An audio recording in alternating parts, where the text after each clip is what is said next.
मे वाचि प्रतिष्ठितम् आविरावीर्मयि धी वेदस्यमवार्णिस्थः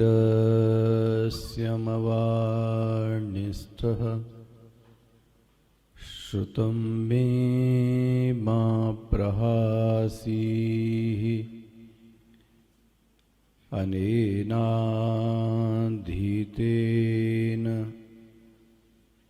अहोरात्रान् सन्दधामि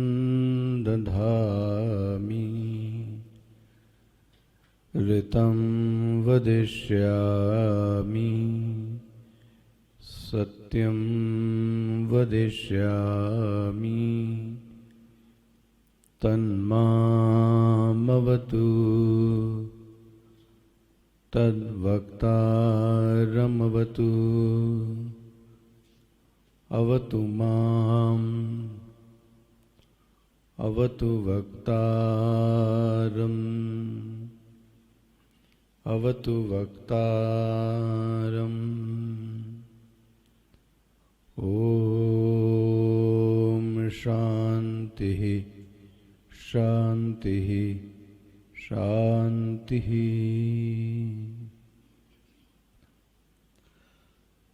सदाशिवसमारम्भां शङ्कराचार्यमध्यमाम् अस्मदाचार्यपर्यन्तां वन्दे गुरुपरम्परां शङ्करं शङ्कराचार्यं केशवं वादरायणं सूत्रभाष्यकृतौ वन्दे भगवन्तौ पुनः पुनः भगवन्तौ पुनः पुनः भगवन्तौ पुनः पुनः।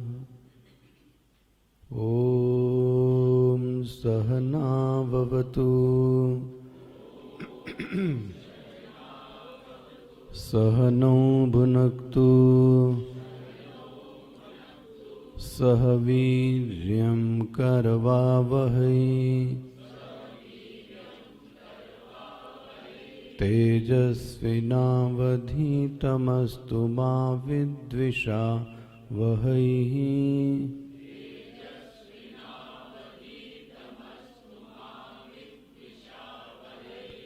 ॐ शान्ति शान्ति शान्तिः।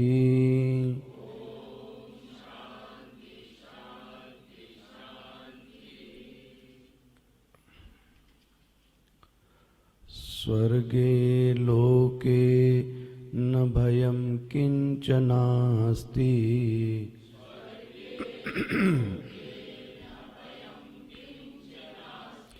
न तत्र त्वं न जरया बिभेति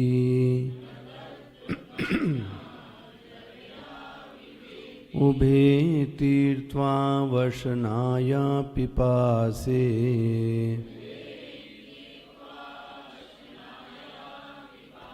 शोकातिगो मोदते स्वर्गलोके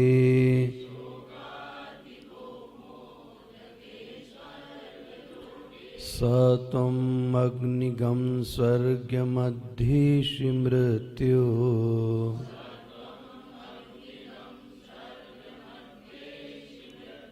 प्रब्रूहितगं श्रद्दधानाय मह्यम्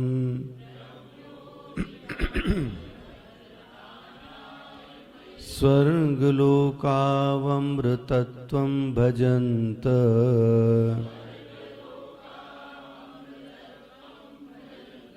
एतद्द्वितीयेन वृणेवरेण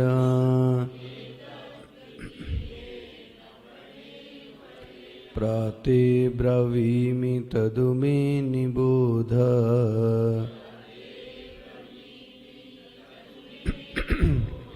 स्वर्ग्यम् अग्निगं नचिकेता प्रजानन्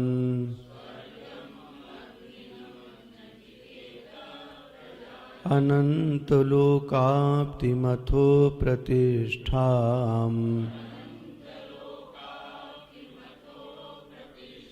विद्धि त्वमेतं निहितं गुहायाम् लोकादिमग्निं तमुवाच तस्मै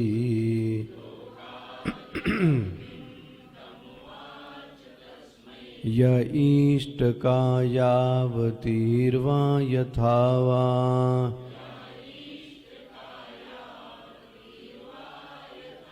स चापि तत्प्रत्यवदत् यथोक्तम्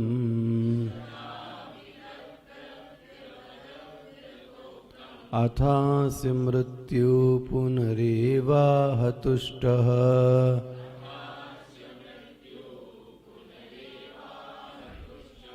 तमाब्रवीत् प्रीयमाणो महात्मा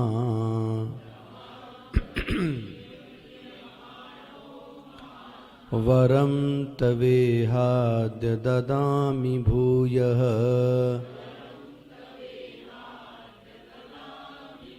तवैव नाम्ना भवितायामवग्निः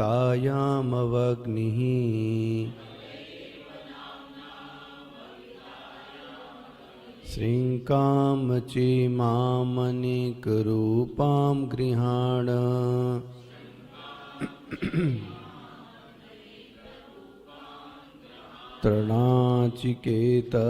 तृणाचिकेततिभिरेत्य सन्धिम्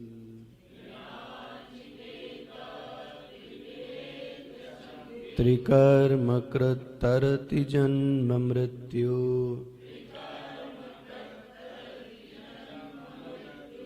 ब्रह्मयज्ञं देवमीड्यं विदित्वा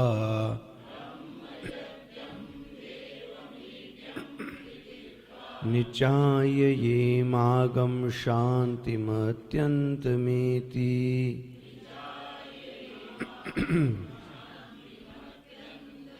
तृणाचिकेत्रत्रयमेद्विदित्वा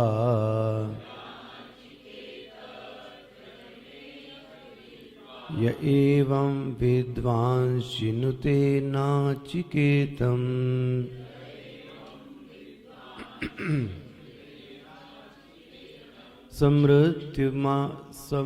समृत्युपाशान् पुरतः प्रणोद्य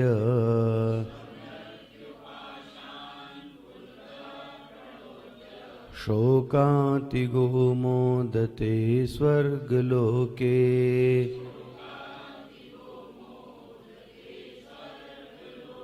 एष ते अग्निर्नचिकेता स्वर्ग्यो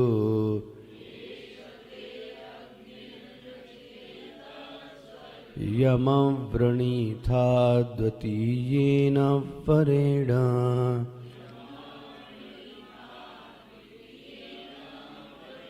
एतम् अग्निं तवैव प्रवक्ष्यन्ति जनाः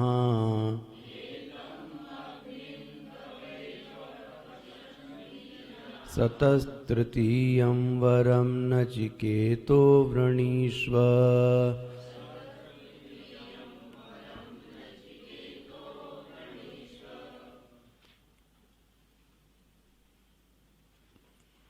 तृणाचिकेतः त्रयं यथोक्तं या इष्टका यावतीर्वा यथा वा एतद् विदित्वा अवगम्य मेरा वाला बढ़ाना यश्चैव आत्मरूपेण अग्निं विद्वांश्चुनुते निर्वर्तयति नाचिकेतम् अग्निं क्रतुं सह मृत्युपाशान् अधर्म ज्ञान रागद्वेषादि लक्षणान् पुरतः अग्रतः पूर्वमेव शरीरपातादित्यर्थः प्रणोद्यापहाय शोकातिगो मानसैः दुःखवर्जितैः इति एतत् मोदते स्वर्गलोके वैराजे विराड आत्मस्वरूप प्रतिपत्त्या एष ते तुभ्यम् अग्निर्वर हि नचिकेतः स्वर्ग्य यम अग्निम परम व्रणीथाः प्रार्थितवानसि द्वितीयेन वरेण सो अग्निः वरो दत्तम इति उक्तः उपसंहारः। किंच एतद् अग्निं तवैव नाम्ना प्रोक्षन्ति जनाः जनासु जनाः इति एतद् वरो दत्तो मया चतुर्थतुष्टेन। तृतीयं वरं नचिकेतो वृणीष्व तस्मिन् हि अदत्त ऋडवान् अहम् इति अभिप्रायः।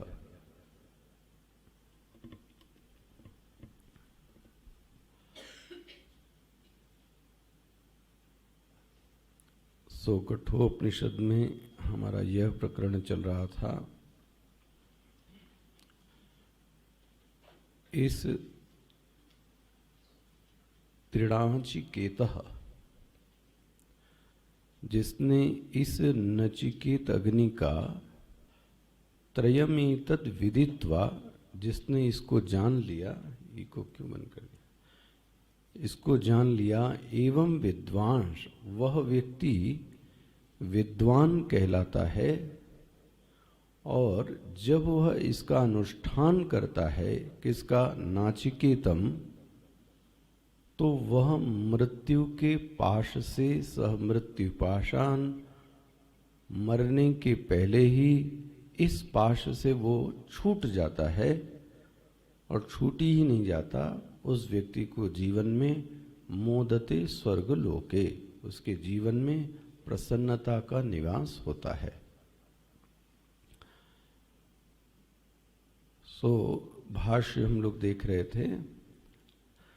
त्रिणाचिकेतः त्रयम यथोक्तम, जो ये नचिकेत अग्नि है उसका 3 बार अनुष्ठान करने को कहा गया। त्रि मतलब 3, तो नचिकेत अग्नि का जिसने 3 बार अनुष्ठान किया होवे। भाष्यकार क्या लिखते हैं, त्रिणाचिकेतः त्रयम यथोक्तम, कैसा अनुष्ठान करना है, इष्ट का, उस अनुष्ठान संबंधित पूरी जानकारी उसके पास होनी चाहिए। जैसे कि कितनी ईंटें होंगी, कैसी होंगी और किस स्वरूप में होंगी। इसलिए क्या लिखा गया, इष्ट का यावतीर्वा यथावा इति एतद् विदित्वा। इस व्यक्ति को, इस साधक को इस अनुष्ठान के बारे में पूरी जानकारी होनी चाहिए।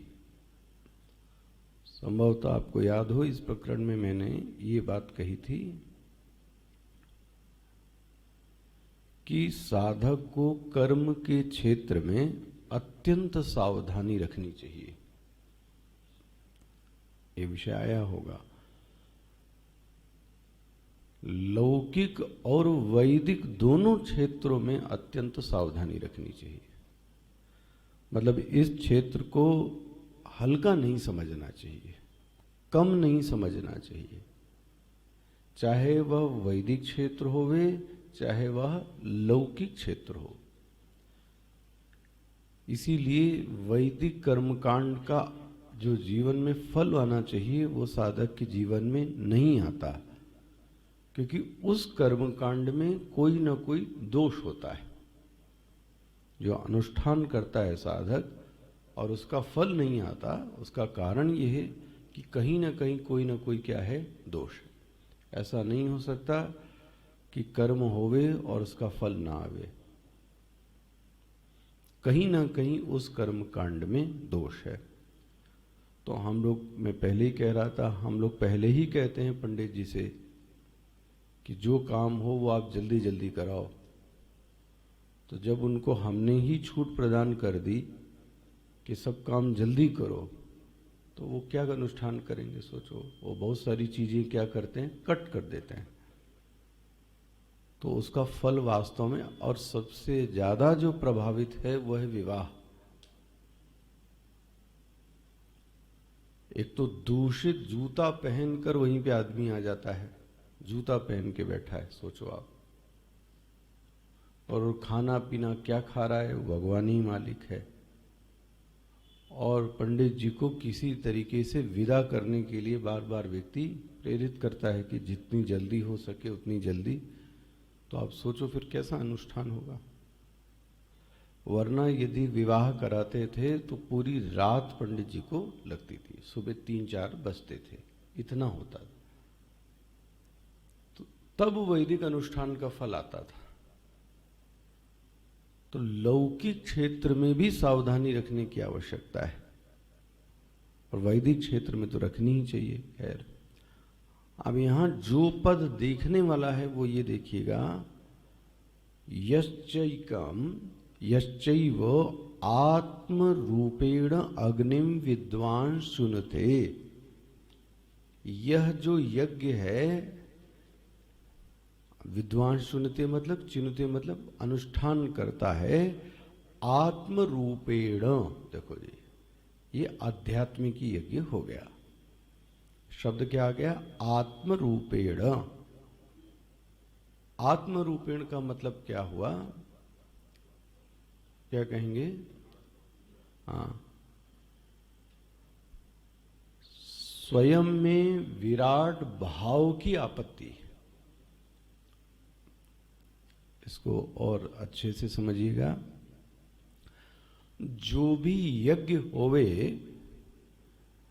उस यज्ञ का पर्यवसान विराटात्मा में होना चाहिए।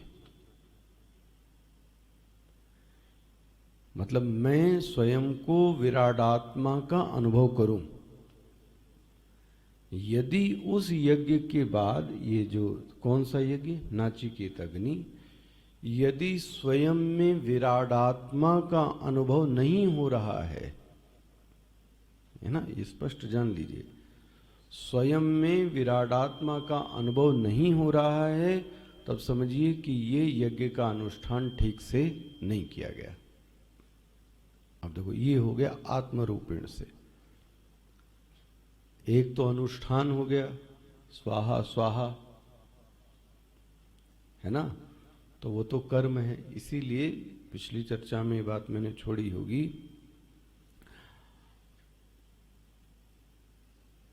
जो भी कर्म है उसका जो पर्यवसान होना चाहिए, जो समाप्ति होनी चाहिए, वह भाव में होनी चाहिए।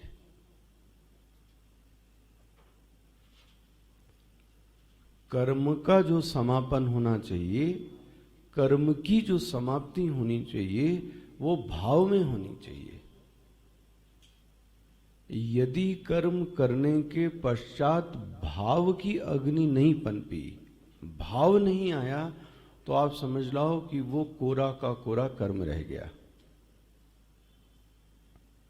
जैसे कि पूजा एक कर्म है, पूजा एक कर्म है।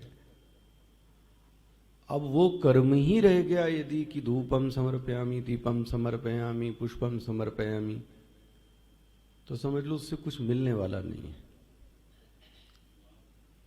लेकिन उस कर्म के पूजा करने के बाद, पूजा करते समय यह भाव उत्पन्न हो जावे कि मैं आपका दास हूं। बहुत सारे भाव उत्पन्न हो सकते हैं। मैं आपकी पूजा ठीक से नहीं कर पाया, मुझसे ये गलतियां हो गईं, आज मैंने ये ठीक से नहीं किया। ये क्या हो रहा है? ये भाव से बात हो रही। यदि नैवेद्य देते समय भी भाव नहीं आया, कटोरी कहीं है, भगवान कहीं हैं, जल कहीं है, तो समझ लो ये क्या हो रहा है? फिर क्रिया हो रही है। यह वृत्ति जगे कि इसने ये खाया कि नहीं खाया, यह भोग लगा कि नहीं लगा। जैसे उस दिन मैं शंकराचार्य जी के जीवन में कह रहा था कि उन्होंने भोग लगाया तो देवी ने भोग को ग्रहण किया, वह यदि भाव नहीं आया तो समझ लो फिर तो कोरा रह गया। इसलिए कर्म का जो समापन है, वो भाव में किसी भी कर्म का समापन। सेवा का कर्म है तो समापन किस भाव में होवे? सेवक में। पूजा का समापन है तो अहम भक्तः अहम दासः। तो कोई भी कर्म होवे, जैसे कि मैं यहां कह रहा हूं यज्ञ रूपी कर्म, इस नचिकेत अग्नि के कर्म का जो समापन होवे वह विराट भाव में होवे। बस यदि वो नहीं हो रहा है तो मामला गड़बड़ है। ये स्पष्ट होता है। अच्छा, अब यज्ञ से विराडाभिमान पुष्ट होना चाहिए। बोले ठीक है, इस यज्ञ में विराडाभिमान पुष्ट होवे, इसमें बाधा क्या है?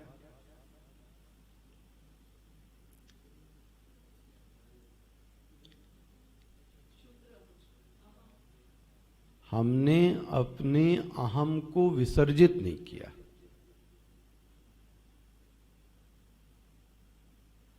जब अहम को विसर्जित कर देते हैं तो वो एक बड़ा अहम बन गया। और यदि मैंने एक इंडिविजुअलिटी का एक इंडिविजुअल अहम बना के रखा तो फिर आपकी जो सिद्धि, जो प्रसिद्धि, जो ये आपको मिलने वाला है वो उतना ही मिलेगा जितना आपका अहम है। मैं और मेरा परिवार, तो कितनी संपत्ति आएगी? सिर्फ परिवार के बराबर। अहम कितना बड़ा है? यहां तो इस साधक ने अपने व्यक्तिगत अहम को क्या कर दिया? लीन कर दिया। अच्छा, और देख लो आप इस लीन की एक ऐसी भी स्थिति आती है जब मैं था तब हरि नहीं। ये देखो, जब मैं था तब हरि नहीं, अब हरि है। ये देखो, जब तक अहम की बदबू है, गंध है, तब तक उस दिव्य भाव आपके अंदर नहीं आ सकते। जो डिवाइन एक एक्सपीरियंस है, हाँ जी, वो डिवाइन एक्सपीरियंस कभी नहीं हो सकता जिस व्यक्ति का अहम बड़ा प्रबल है। अहम प्रबल मतलब क्या हो गए? इंडिविजुअलिटी। मैं ऐसा ही हूं, मैं ऐसा ही करूंगा, तो फिर आप अपने आप से बहुत बंधे हुए हो, फ्लेक्सिबल नहीं।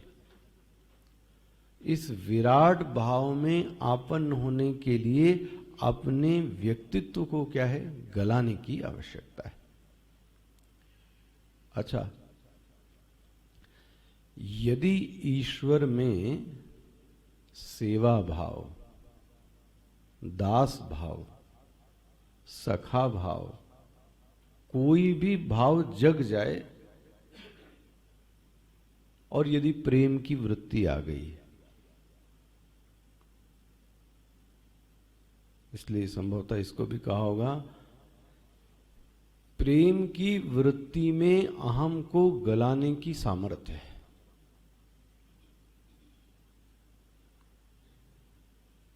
हाँ हाँ, प्रैक्टिकल करके देखो ना आप, एकदम प्रायोगिक जीवन में लगा के देखो इन वाक्यों को। प्रेम में अहम को गलाने की सामर्थ्य है,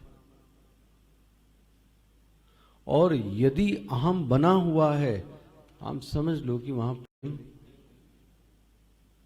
अरे महाराज वो कोई थाली नहीं उठा सकता आपकी, इसमें दिक्कत क्या है भाई? किसी का कोई कार्य करने में दिक्कत क्या है?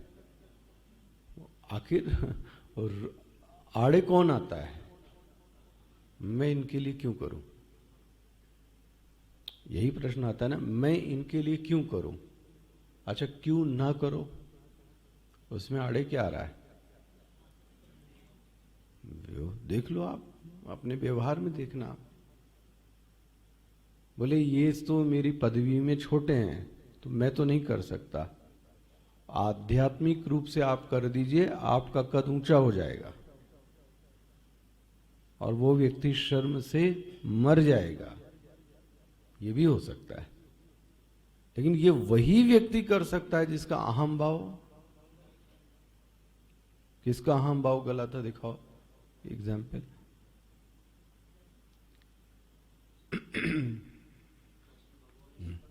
देख लो आप, जूठी पत्तल और दोने उठाए, आप उसको एकदम अन्यथा मत लेना। मैं आपकी ड्यूटी लगा दी हूं कि सामने एक विवाह हो रहा है, जूठी पत्तल आपको उठानी है, तो क्या स्थिति आएगी?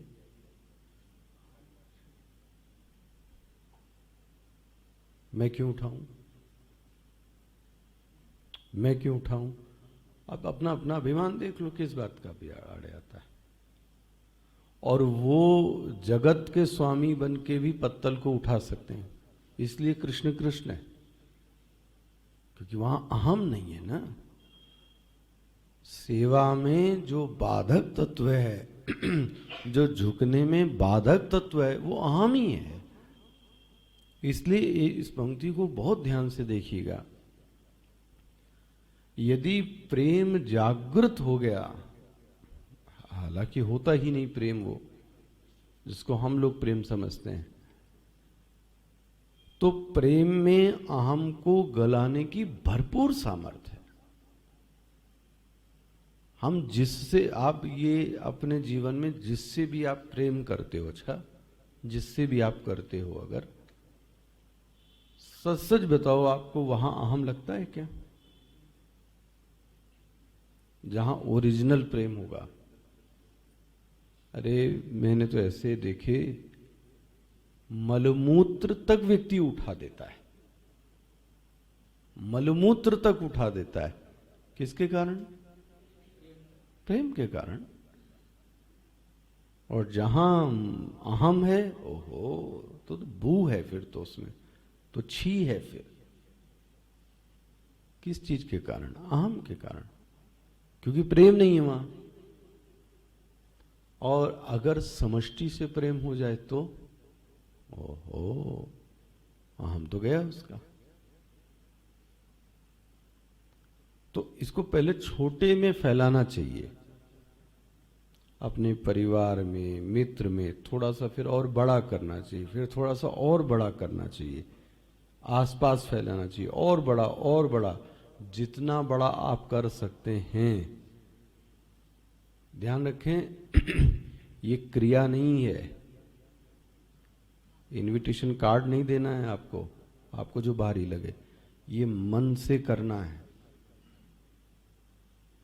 कम से कम मन से तो कह सकते हैं। इसीलिए सर्वभूत हिते रताः, ये प्रायोगिक स्तर पर संभव ही नहीं हो सकता। सर्वभूत कैसे हो सकते हैं हित? लेकिन आपके यहां ऋषि ने प्रार्थना की है। क्या प्रार्थना की? सर्वे भवन्तु सुखिनः, सर्वे सन्तु सर्वे मतलब, तो फिर हिंदू और मुस्लिम का भेद नहीं कर सकते आप, फिर तो समष्टि आड़े आएगी ना। ना, ऋषि की प्रार्थना देखो आप, सर्वे भवन्तु सुखिनः, सर्वे सन्तु निरामया, सर्वे भद्राणि पश्यन्तु, मां कश्चित दुख भाग भवेत्। ये ऋषि, अब ये जिसने ये प्रार्थना बोली होगी उसका तादात्म्य विराट से होगा, तभी तो ये बोल सकता है। हम लोग क्या बोल सकते हैं? सोचो, हमारी बुद्धि कहां तक जाएगी? थोड़ी सी दूर तक में। इसलिए प्रेम में अहम को गलाने की सामर्थ्य है। प्रेम करके देखिए, अहम गल जाएगा। अच्छा प्रेमी मिल जाए तो आपके अहम को क्या करता है? गला भी देता है। गुरु और शिष्य के प्रेम में तो स्पष्ट दिखता है मुझे कि गुरु तो शिष्य के अहम को क्या करता है? हमारा जबरदस्त गलाता है। जिससे नफरत है उसी काम को करना, जो भिक्षा मांगने का कार्य था वो इसीलिए था। अन्न मांगने का जो कार्य था, तो देखो अब मांगने में दिक्कत क्या आ रही है, ये क्या सोचेंगे मेरे बारे में, मेरे को खाना नहीं मिलता। एक गृहस्थ यदि मांगता है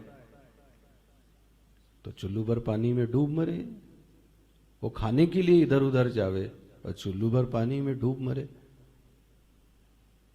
लेकिन एक व्यक्ति है जो अपने अहम को गला कर करता है, आहा, तो घर पे जाता है और कोई इसको मना भी कर देता है, कोई दे भी देता है, तो इसमें क्या टूटा व्यक्ति का अहम मांगने से। तो एक्चुअली में भिक्षा के पीछे जो छिपा हुआ रहस्य था वो क्या था, अहम को तोड़ना। तो कई कार्य ऐसे किए जाते थे। तो मुझे तो जो जितना समझ में आया, सेवा करने में अहम टूटता है, सेवा करने से अहम टूटता है। हमारे यहां तो भी कम सेवा है। रामकृष्ण मिशन में जाइए, ओहो, वहां आप देखना, वहां सन्यास, वहां इतनी जल्दी कुछ है ही नहीं। क्यों? सेवा बहुत है, और सेवा भाव में टिकता नहीं आदमी। तो मैं इसलिए यहां पे भी आप देख लो अपना अपना, अहम को गलाने का सबसे अच्छा पर्याय है सेवा। उसको इसी दृष्टि से ले तो फिर तो आनंद है। और अहम आ जाए तो फिर तो बहुत मुश्किल है, फिर तो लड़ाई झगड़ा है, फिर तो और क्या है। अच्छा, दूसरा, इसी प्रेम में मैंने कहा होगा, जो मेरी रुचियां हैं और जो मेरे आग्रह हैं उसको गलाने की सामर्थ्य है। क्या क्या बोला मैंने? ये रुचि और आग्रह, ये दो अलग अलग चीजें। आग्रह मतलब ये है, इसको उस दिन कह रहा था, प्रीकंसीव्ड, मतलब हर चीज में पहले से फिक्स हूं, ऐसा ही होना चाहिए, ऐसा ही होना हर चीज में, ऐसा नहीं जी। प्रेम में ये आग्रह भी टूट जाता है, कोई जरूरी नहीं कि ऐसा हो। रुचि वो तो टूट ही जाती है। आपकी रुचि अनुसार कार्य होवे ऐसा जरूरी, ये किसमें सामर्थ्य है? जिससे भी हम प्रेम करते हैं वहीं दोनों चीजें गल जाती हैं, ना रुचि रह जाती है ना आग्रह। ये तो फिर उसकी रुचि रह जाती है। भाई मुझको अच्छा लगता है वो भोग लगाऊंगा, ये नहीं होना चाहिए। जो उसको अच्छा लगता है, तो अपनी रुचि गल गई कि नहीं गल गई आपकी? तो व्यक्ति का सदैव ही ध्यान किस पर है? प्रेमास्पद पर है। इसको ये अच्छा लगता है, इसको ये अच्छा लगता है, इसको ये अच्छा। तुमको क्या अच्छा लगता है? बोले मुझे ये अच्छा लगता है कि जब इसको देते हैं तो इसको ये अच्छा लगता है, ये बात देखकर मुझे भी अच्छा लगता है। मेरी अपनी व्यक्तिगत कोई इच्छा ले, गल गया, गला ना? तो इच्छा तो गल जावे, आग्रह तो गल जावे। देखो, इस प्रेम में अहमता टूटने लगती है।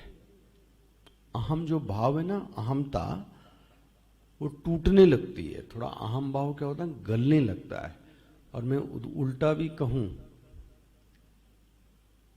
प्रेम व्यक्ति को मिलना बंद भी हो जाता है। किसके कारण? अहम के कारण। संभव है कि कोई व्यक्ति आपको प्रेम कर रहा हो वे, लेकिन अहम की अहमता के कारण वो व्यक्ति आपको प्रेम करने से मना कर देता है।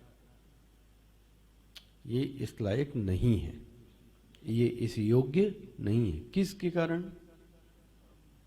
देखो आप, कितनी व्यवहार की कितनी बड़ी चीज है कि पाते हुए प्रेम को भी वो व्यक्ति ने प्रेम से हटा लिया, क्योंकि ये व्यक्ति इसमें इसमें छलकता है अहम, एक बार, दो बार, तीन बार, फिर तो व्यक्ति छोड़ देता है। देखो प्रेम में भी रुकावट कौन डाल रहा है? ये अहम। तो मैं अपने आप को गलाने के लिए, मैं अपने आप को विसर्जन करने के लिए तैयार नहीं हूं, तो कहां से संभव है? अच्छा भाई, यही चीज मैंने आपसे कहा था, जब व्यक्ति को ध्यान में शांति मिलने लगती है, ध्यान में जब शांति मिलती है, उस शांति में भी जो उपद्रव है वो कौन मचाता है?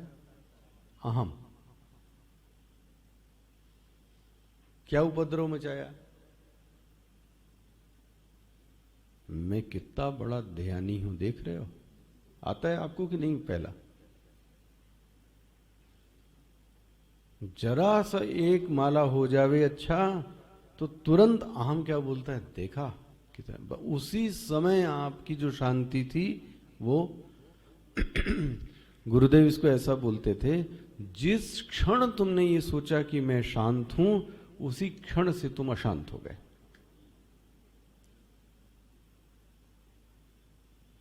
ये भी तो अभिमान है।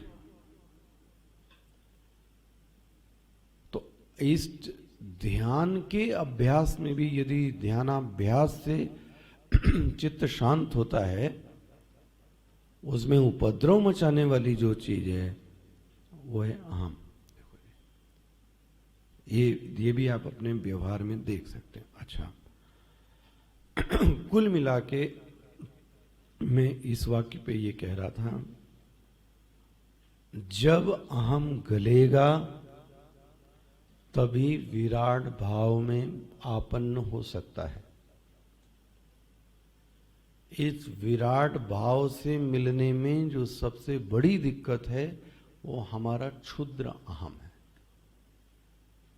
स्पष्ट हो गया? इसमें कोई प्रश्न रह जाता है? कोई प्रश्न है इसमें? आगे बढ़ूं? अब देखो इसलिए पहले क्या लिखा था? ज्ञान कर्म समुच्चयेन आया वैराजम भावम। मिल गया? इस ज्ञान और कर्म के समुच्चय से, तो ज्ञान के अनुसार कर्म होवे और कर्म के अनुसार ज्ञान होवे, दोनों चीजें।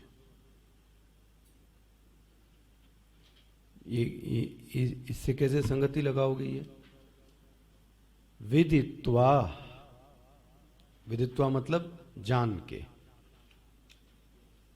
चीयते, चीयते मतलब अनुष्ठान करना। पहले जान लो फिर करो। मिल गया? ज्ञान कर्म समुच्चय। पहले जान लो, जानने के बाद वह व्यक्ति अनुष्ठान करता है। जानता जैसे ही है उसको विद्वान बोलते हैं। और जब वो अनुष्ठान कर लेता है तो फिर क्या, देखो आगे क्या लिखते हैं? आत्मरूपेण अग्निम विद्वांस चुनते निर्वर्तयति नाचिकेतम अग्निम क्रतुं सह। क्रतु मतलब यज्ञ, हवन। वह मृत्यु के पाश से मृत्यु पाशान, बोले वो पाश क्या है? अधर्मान। मिल गया? अधर्म, अज्ञान, राग द्वेष आदि लक्षणा, ये हो गया आपका पाश। तो कितने पाश गिना दिए? 3। और बोलते हैं पाश तो बहुत हैं, तो उसके आगे शब्द क्या लिखते हैं? आदि। सबसे पहला जो पाश गिनाया है वो है अधर्म। ठीक है ना? अधर्म का कारण क्या होगा?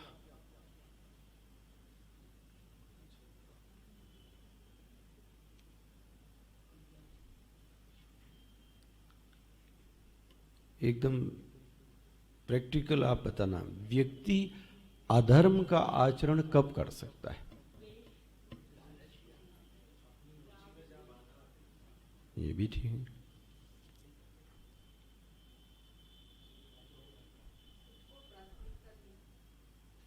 इसको मैंने बोला होगा क्षुद्र हम।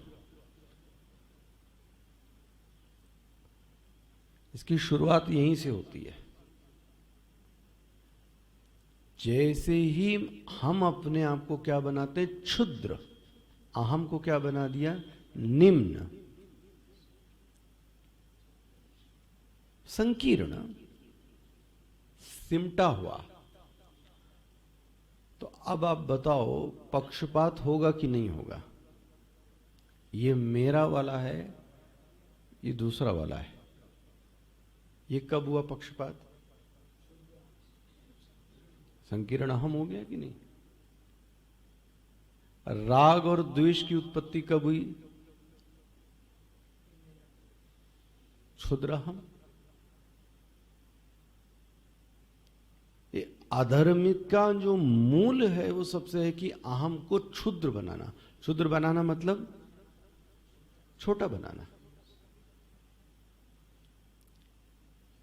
वो व्यापक हो सकता है, लेकिन हमने उसको क्या कर दिया? जैसे मैंने आपको उदाहरण दिया होगा, लोगों ने उसको घर का मुखिया माना कि ये व्यक्ति घर का मुखिया है। यदि उस मुखिए ने अपना क्षुद्र अहम रखा, ये तो अच्छा लड़का है और ये तो बस बस बस, परिवार में तुरंत आएगा कि मैं इसको मुखिया मानने से मना करता हूं। ले, आपके प्रति भाव ही नहीं जगेगा। भले ही आप बुजुर्ग होवे, देखो, अब भले ही आप बुजुर्ग होवे, वरिष्ठ होवे, ज्येष्ठ होवे, श्रेष्ठ होवे, घर वाले आपको मुखिया नहीं माने। क्यों? आप पक्षपाती हैं। हम मुखिया का तो काम यही है कि वो किसी से पक्षपात ना करे, है ना? व्यवहार जरूर करना है, लेकिन किसी के प्रति मन में किंचित मात्र भी द्वेष की वृत्ति नहीं आनी चाहिए। जहां द्वेष की वृत्ति आई तो आप उसे क्या करेंगे? इसको मत दो, इससे ले लो, इससे छिपा लो, इससे पर्दा डाल दो। तो कहां से मुखिया मानेगा कोई आपको?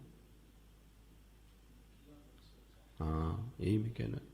मुखिया मुख सो चाहिए। तो हर चीज क्या करता है? ये बांट देता है कि नहीं बांट देता है? तो समता को तोड़ने वाला, तो पक्षपात को जन्म देने वाला, तो रागत द्वेष को जन्म देने वाला, तो यह है क्षुद्र हम। देखो जी, स्पष्ट हो गया। चित्त में उपद्रव मचाने वाला जो है वो क्षुद्र अभिमान है। विराट भाव में रोकने वाला जो चीज है वो क्षुद्र अभिमान है। हम एक ही जाति से जुड़ जावें, एक जाति से, इसको बोलते जात्याभिमान।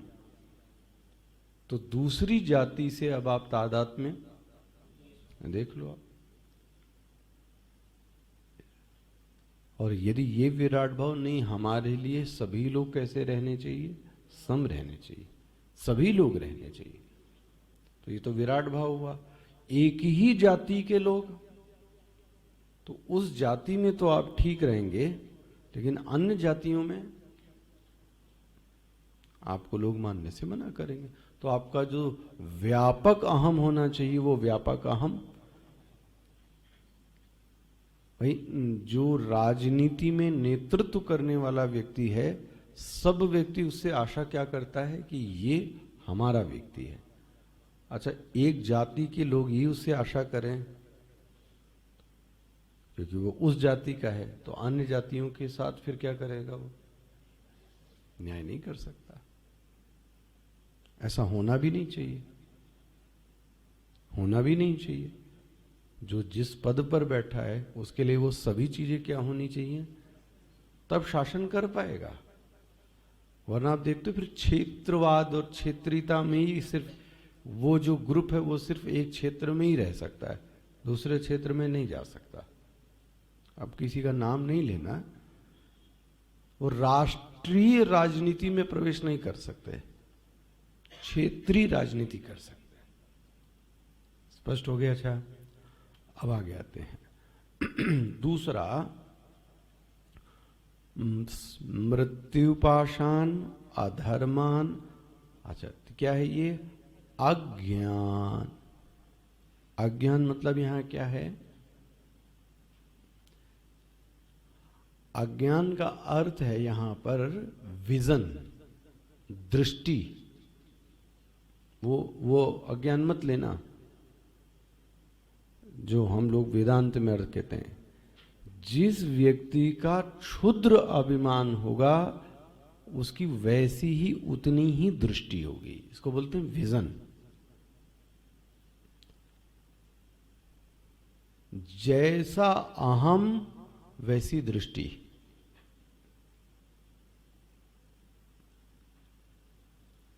इसको जरा लगा के देखिए, जैसा अहम वैसी दृष्टि। उदाहरण दीजिए कुछ।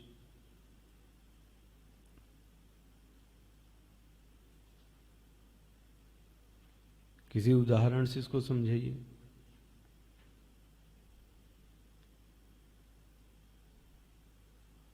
किसी उदाहरण से इसको स्पष्ट करो भाई।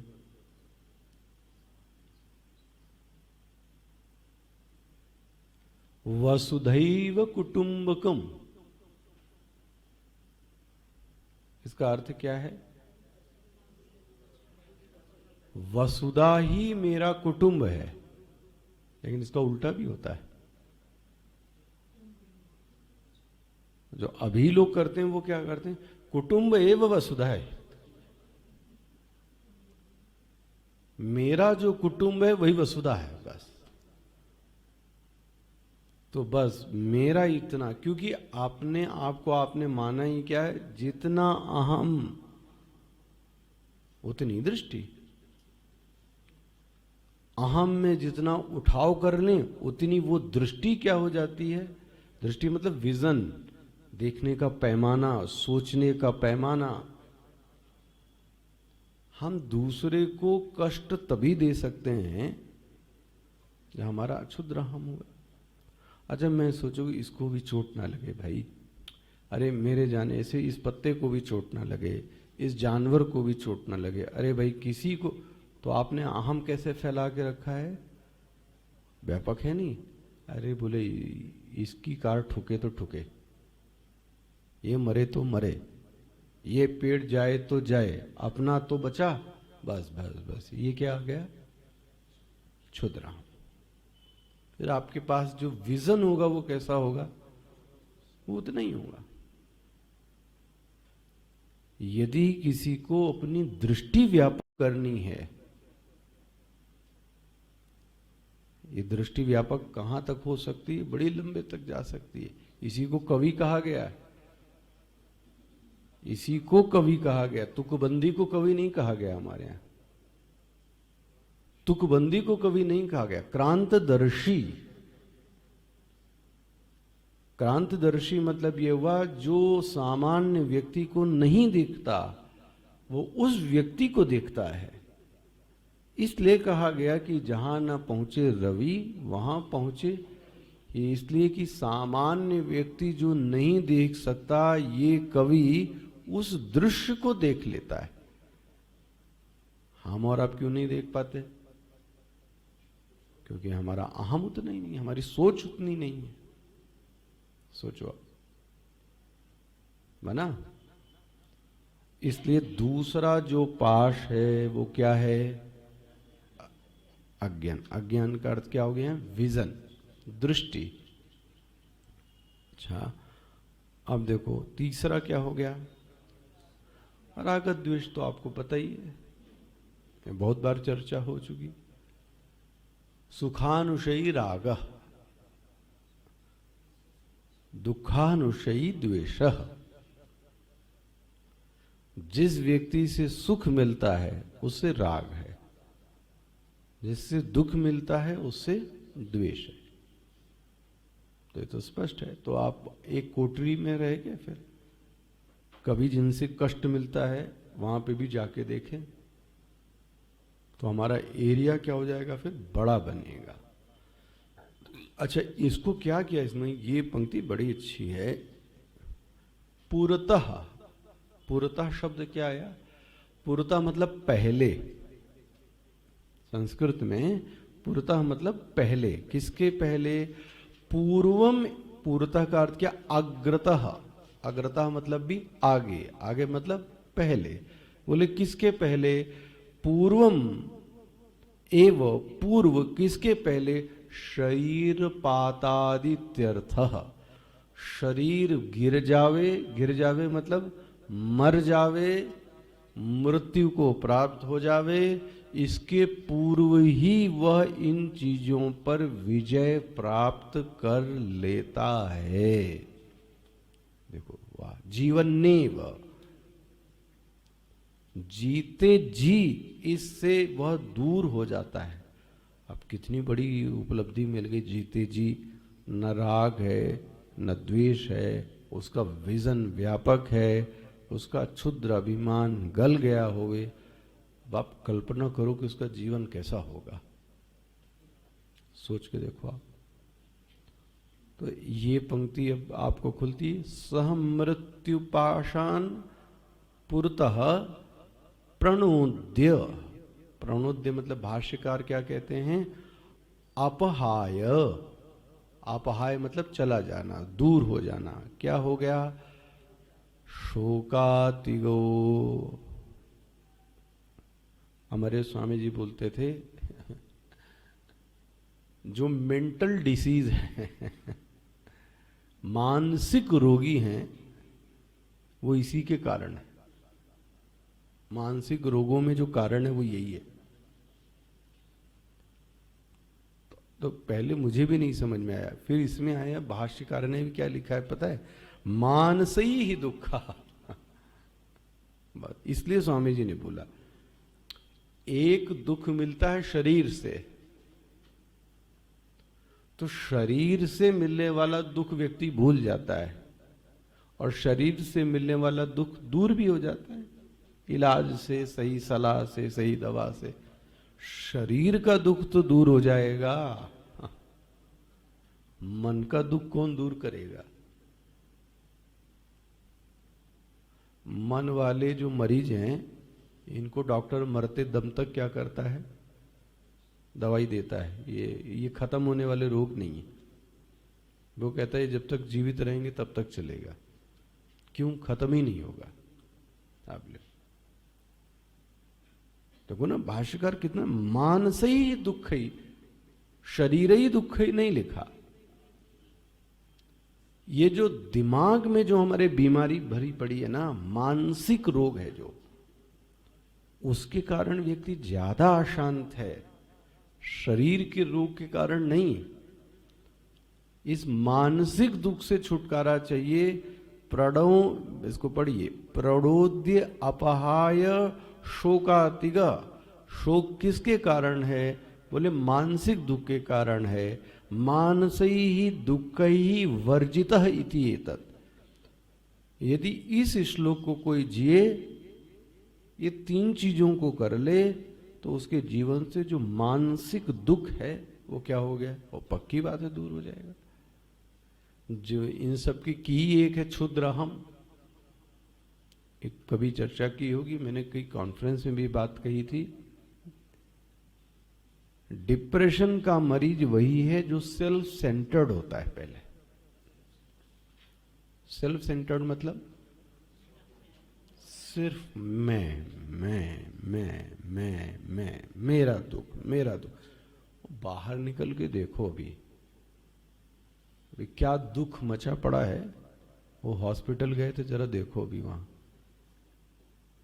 हे महाराज, देख के उसको लगता है कहां नरक में आ गई है। हाँ, क्या चीज, कोर्ट, हाँ, सोचो आप, मेरे भगवान। हमारे स्वामी जी बोलते थे जब ये कोर्ट और अस्पताल जाना पड़े तो समझ लो किसी पाप का उदय, ऐसा बोलते थे, किसी पाप का उदय हुआ है। सोचो आप, अरे जाके तो आप देखो, कभी ऐसे राउंड मार के तो आओ। ओ हो, क्या दुनिया। आप जो यहाँ बैठे फेस्टिवल और सुबह की चाय पी रहे हो, उधर जाके देखो क्या हाल है। तो आप भूल जाएंगे आपकी क्या सुख सुविधा है। बड़ी गर्मी पड़ रही, उधर जाके देखो कैसे पेशेंट रह रहे हैं वहां। उनके जो रिश्तेदार है वो कैसे खड़े हो रहे हैं बाहर। हमको तो हर पंखा कूलर एसी, इसके बावजूद भी गर्मी गर्मी गर्मी मचा रख। वही 2 रोटी बेचारे वहाँ सूखी सब्जी से ऐसे करके खा लिया तो भी वो पेड़ के नीचे पड़े। एक नहीं, पूरा शहर, शहर नहीं पूरी समष्टि में। कभी इस दृष्टि से सोचोगे तो आपका जो अपना दुख है ना, वो कैसा हो जाएगा पता है? अरे तुच्छ क्या है। तो डिप्रेशन का मरीज हो क्या, सेल्फ सेंटर्ड है। सिर्फ मैं, मुझे ये नहीं मिला, मुझे ऐसा नहीं हुआ, मेरे साथ ऐसा नहीं हुआ।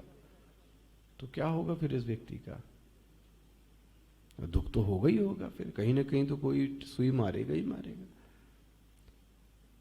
शोकातिगो मानसई ही दुख वर्जिता, अंडरलाइन कर लेना ये मानसिक दुख। भाष्यकार ने लिखा है शरीर ही दुख नहीं, मानसिक दुख जो व्यक्ति को सता रहा है वो चला जाता है। इति एतत हो गया। मोदते, मोदते मतलब कहाँ?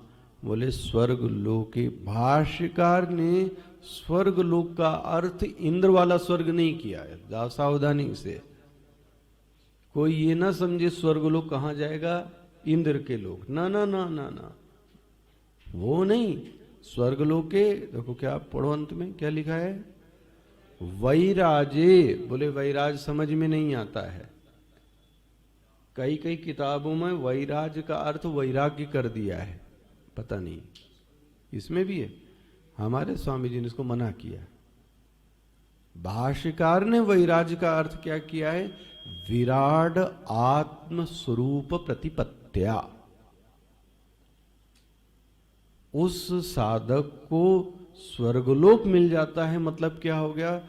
वह विराट भाव की सिद्धि प्राप्त हो गई। प्रतिपत्त्या मतलब सिद्धि, स्थिति। मिल गया भाष्य में शब्द। प्रतिपत्त्या मतलब स्थिति, सिद्धि प्राप्त हो गई। कौन सी सिद्धि प्राप्त हो गई? वैराट भाव की। और यह वैराट भाव की सिद्धि ही स्वर्गलोक है। बहुत बड़ी सिद्धि है महाराज जी। तो जो चाहे उसको वो मिलता है यदि वैराट भाव उत्पन्न हो जाए तो। स्पष्ट हो गया इसमें भाई? इस श्लोक से आगे बढ़ूं? अच्छा, अब देखो आगे क्या बोलते हैं। एष ते अग्निर्नचिकेता स्वर्ग्यो यमव्रणीथा द्वितीयेन वरेण एतम् अग्निं तवैव प्रवीक्षन्ति जनाः तृतीयं वरं नचिकेतो वृणीष्व। एष ते तुभ्यम, तुभ्यम मतलब तुम्हारे लिए, अग्निवरः हे नचिकेतः, ये जो स्वर्ग अग्नि थी ये मैंने तुम्हारे लिए कही। तुमने बोला था ना, क्या बोला था? नहीं नहीं, इसने स्वर्ग के बारे में बोला था। क्या बोला था? जो इसने स्वर्ग के बारे में बोला था, भाष्यकार ने उसको क्या किया? 12वां श्लोक देखो, क्या है पूरा श्लोक? ये किसने बोला? ये नचिकेता ने बोला। ठीक है, उस नचिकेता के ज्ञान को, स्वर्ग लोक के ज्ञान को यमराज पुष्ट करते हैं और बोलते हैं हे नचिकेता स्वर्ग्य यम अग्निम परम व्रणीता प्रार्थितवान द्वितीयन वरेण द्वितीय वर के रूप में सो अग्नि वरह दत्तः, द्वितीय वर के रूप में मैंने तुमको क्या कर दिया, ये दे दिया। द्वितीय वर तो कुछ और था, अब उसमें इससे प्रसन्न हो गए। याद आ रहा है आपको, कहानी याद आ रही है? तो एक्चुअली में 3 वरों की बात हुई थी, स्पष्ट हो गया। पहला वर क्या था? शांत संकल्प सुमना यथा स्यात्, पहला वर हो गया। दूसरा वर, हाँ, सत्वम अर्घ्यम, सत्वम अग्निम स्वर्गमध्येषि मृत्यु, स्पष्ट हो गया ये। अब उससे जब प्रसन्न हो गए थे, उसने पूरा का पूरा सुना दिया, तो इन्होंने उसको कर्म रूपी एक क्या पहना दी थी, माला, और उसको क्या कह दिया कि मैं तुमको एक वर और देता हूं। क्या वर देता हूं? कि तुम्हारे नाम से ये अग्नि, तो ये चौथा वर उन्होंने क्या कर दिया, अपने आप दे दिया। लेकिन तीसरा वर अभी तक जो उसको अलॉट हुआ था वो उसने मांगा। आप देखो, तो बोलते हैं एषते अग्निम नचिकेता स्वर्गो यमव्रणिथ्या द्वितीयेन वर, द्वितीय वर के रूप में मैंने तुमको क्या कर दिया, ये दे दिया। एतम अग्निम तवैव प्रवक्षन्ति, ये जो अग्नि है ये तुम्हारे नाम से होगी। एतद अग्निम तब एव, तुम्हारे नाम से ही जानी जाएगी, इसलिए इसका नाम क्या हो गया, नचिकेत अग्नि। वो ओरिजिनल नाम क्या था, स्वर्ग अग्नि, अब क्या नाम हो गया, नचिकेत। एतम अग्निम, अब बोलते हैं हे नचिकेता, मुझसे बहुत जल्दी तृतीयम वरम नचिकेतो व्रणीष्व, मुझसे क्या कर लो, तृतीय वर क्या कर लो, मांग लो। स्पष्ट हो गया ये, पहला वर, दूसरा वर, चौथा वर, और बीच में कौन सा आ गया, ये तीसरा वर। किसी ने प्रश्न क्या किया कि महाराज ये यमराज को इतनी जल्दबाजी क्यों है, वो क्यों कहना चाह रहे हैं जल्दी से वर ले लो? उसने तो, उसको भी तो पता है, किसको, नचिकेता को। यहां तो यमराज बोलते हैं वरम नचिकेतो व्रणीष्व तृतीयम, तो इसका देखो बहुत अच्छा अर्थ ये है, धार्मिक व्यक्ति जो होता है वो कभी ऋण को लेकर प्रसन्न नहीं रहता। ये कभी भी ऋण लेके प्रसन्न नहीं होता। यहां तक कि धार्मिक व्यक्ति 2 घंटे भी ऋण को लेकर नहीं रह सकता। उसके सिर पे क्या रहता है पता है, बोझा। हमारे स्वामी जी इस पे मुझे याद आया, उल्टी एक कहावत कहते थे। वो कबीर का कौन सा दोहा था, हम हंसे तुम रोए, क्या था वो, वे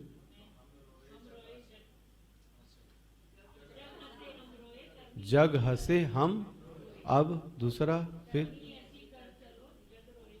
जग रोए, है ना, हम हंसे जग रोए।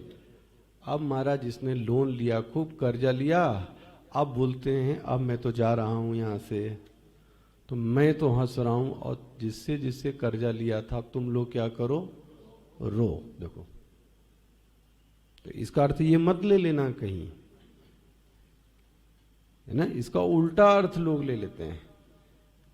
ना ना ना, 1 घंटे के लिए भी ऋण नहीं होना चाहिए सिर पे। कम से कम आप जितने लोग बैठे हो, इतना करके जाना आप अपने जीवन में कि आपके बच्चों को लोन ना चुकाना पड़े। उनकी पहली श्रद्धा आपसे तब घटती है जब उनको विरासत में लोन मिलता है, और फिर वो माँ बाप से नफरत करते हैं। किस बात के लिए? ये मुझे बोले लोन अपना तो चले गए, और लोन मेरे लिए, देखो किसी का 5 पैसे का भी ऋण नहीं लेना चाहिए, कभी नहीं लेना चाहिए। हमको लगता है चालाकी कर ली हमने, बट आपने और लोन ले लिया, अपना सिर पे बोझा ले लिया। ये धार्मिक व्यक्ति की पहचान है कि वो कभी ऋण को लेकर प्रसन्न नहीं होता। स्पष्ट हो गया? देखो यमराज तो 1-2 घंटे भी नहीं, अभी तो कितना जल्दी जल्दी हुआ, अभी तो ये भूख, तो ये क्या बोलते हैं, तुम हमारे यहाँ इतनी देर से बैठे हो भूखे प्यासे, अब मैं ज्यादा ये तुम्हारा ऋण ले नहीं सकता, तो जल्दी से मुझसे वर लेकर मुझे क्या कर दो, तुम मुक्त कर दो। इसलिए भाष्यकार क्या लिखते हैं, तस्मिन ही अदत्त ऋणवान अहम। हे नचिकेता, मैं अपने को ऋणी समझता हूं, मेरे ऊपर उधार है, मेरे ऊपर कर्जा है, और मुझे क्या करो, मुक्त करो। किस बात से? ऋण से। देखो कितनी अच्छी आदत है, ऋणवान अहम इति अभिप्रायः। इसलिए मुझे क्या करो, मेरे से वर लेकर तुम मुझे क्या करो, मुक्त करो। अब जो यमराज, तो ये एक बात मैं आपको यहां ये बताने वाला था, 2 चीज को आपको अब बहुत ध्यान से देखना है। पहली चीज, यह जो प्रकरण है ये यहां पे समाप्त होता है। तो कहानी किस्सा जो थी अब सब खत्म। आप ध्यान रखना, कहानी किस्सा अब खत्म।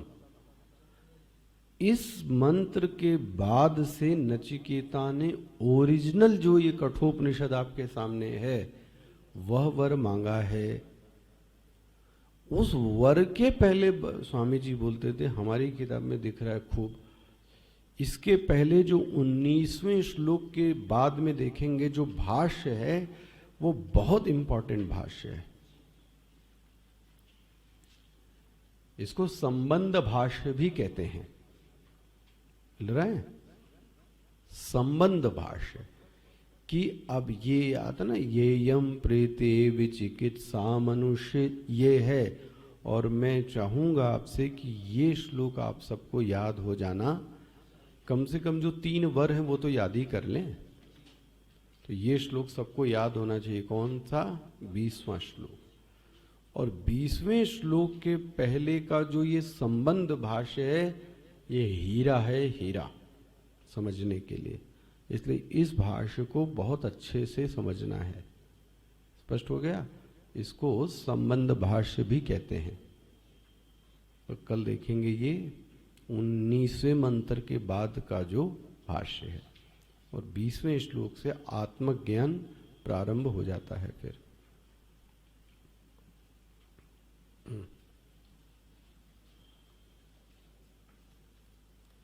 कौन सा अध्याय?